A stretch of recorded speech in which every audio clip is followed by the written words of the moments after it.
Welcome to this week's Tech Thoughts. Let's begin with the current state of the market. So tech index is up around 7% year to date and had a pretty strong week, up 2% this week. But what about the volatility, Inge?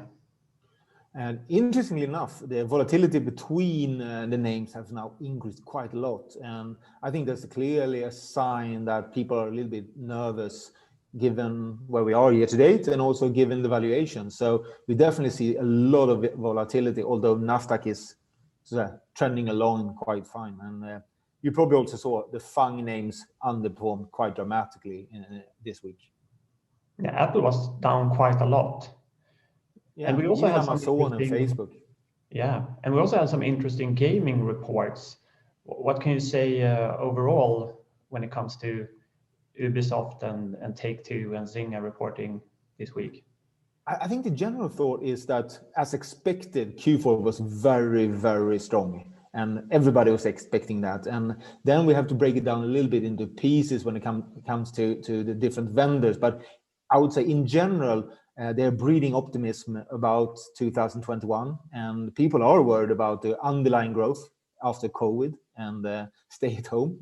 But they are breeding optimism.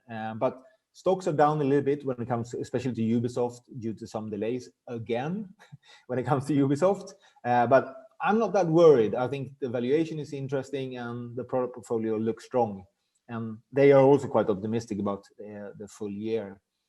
A quick one on Zynga then. Zynga was more about delivering a really, really strong Q4. Hyper-casual, the Rolik acquisition seems to be a really, really good hit for them. And going into 2021, the market was really, really worried about EDFA and the effect for Zynga.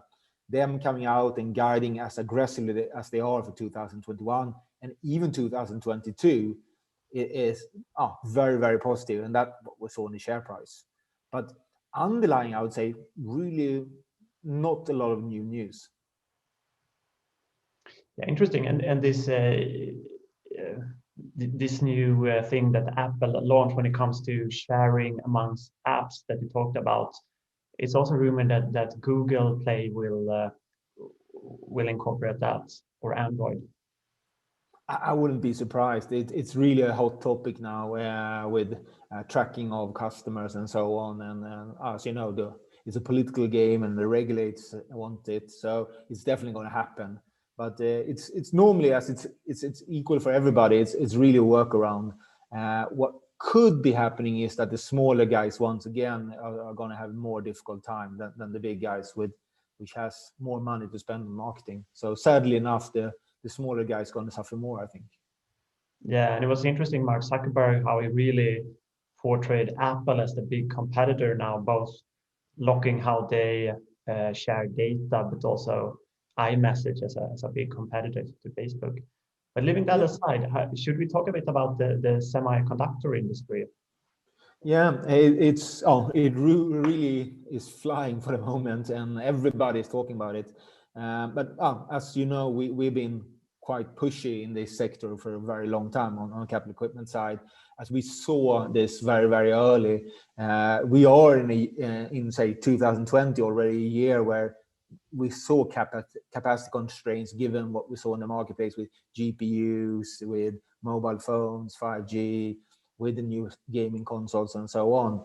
But now it's really started to be political also. So Biden yesterday and the German finance minister the week before out saying we need capacity and we need some capacity in Europe, we need some capacity in the US and so on. The thing for the vendors is that this is not going to change anything due to the fact that it's supply and demand.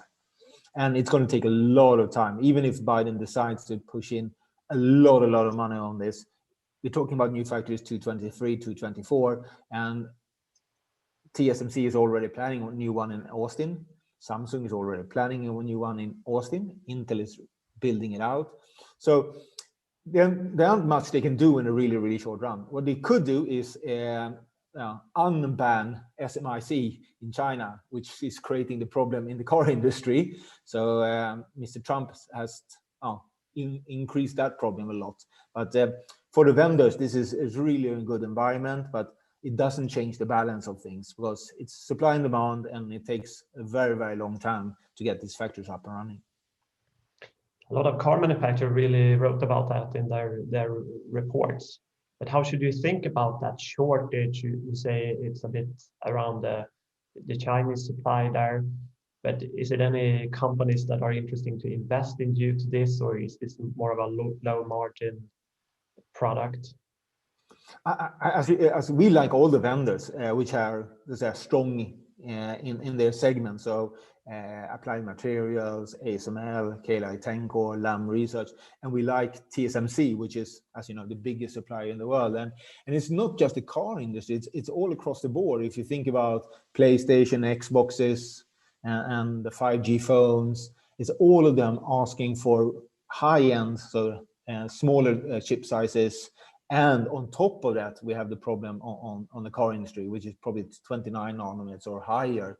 So it's across the board. We're lacking capacity everywhere for the moment. Moving to next week, we don't have any big reports that we are covering. We have some tech companies that will be interesting to watch.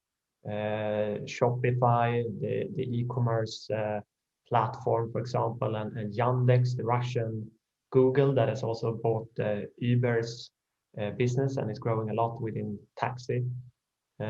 Is there anything else that we should keep track of next week, Inge? For me, it's already today, the MPD numbers, so US sales of gaming, hardware and software, coming tonight. And then we start next week. It's the conference season.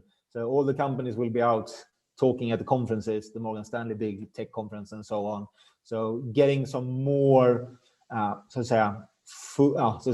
more data points for us to see how the quarter is tracking. So one thing to remember is that Q4 quarter ended 26th of December already. So Q1 quarter is one extra week relative to last year. That's quite a lot. And that means that Q1 will be boosted a little bit, and thereby you will have Q2 seasonality bigger than normal. And that's another thing to watch.